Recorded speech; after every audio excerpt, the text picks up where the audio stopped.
সম্পদের তথ্য বিবরণী গোপনের অভিযোগে দুর্নীতি দমন কমিশনের দায়ের করা মামলায় খালাস পেয়েছেন এনটিভির চেয়ারম্যান মোহাম্মদ মোসাদ্দেক আলী।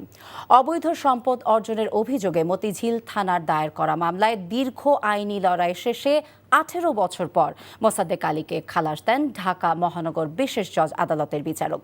এর আগে রাজধানীর তেজগাঁও শিল্পাঞ্চল, রমনা এবং উত্তরা মডেল থানায় দুদকের দায়ের করা আলাদা 3টি মামলা থেকেও খালাস পান মোসাদ্দেক আলী।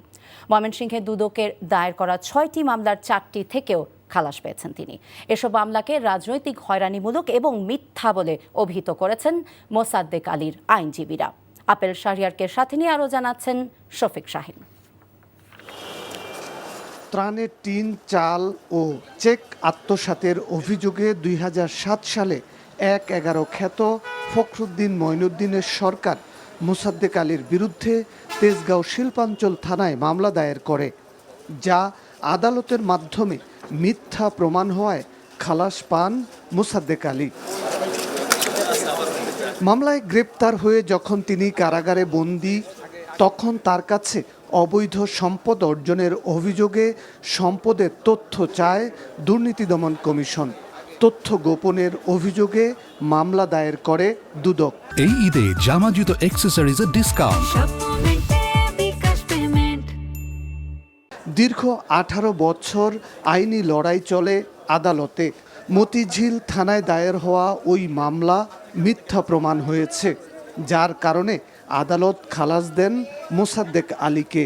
2007 সালে তিনি যখন জেল হাজতে ছিলেন, সেই সময় তাকে সম্পদ বিবরণী দাখিল করার জন্য তার এবং তার উপর ডিপেন্ডেন্ট যারা আছে সম্পদ বিবরণী দাখিলের জন্য একটা নোটিশ দেওয়া হয়েছিল। তিনি সেই নোটিশ গ্রহণ করেছিলেন এবং সেই নোটিশের প্রেক্ষিতে তিনি সম্পদ বিবরণী দাখিল করেছিলেন। আজকে যুক্তিতর্ক শুনানি ছিল। যুক্তিতর্ক শুনানি শেষে বিজ্ঞ আদালত সন্তুষ্ট হয়ে তাকে এই মামলা থেকে খালাস প্রদান করেছেন। এরপর শেখ হাসিনার সময়ও মোসাদ্দেক আলীর বিরুদ্ধে মিথ্যা ও হয়রানিমূলক মানি লন্ডারিং ও দুর্নীতির মামলা হয়।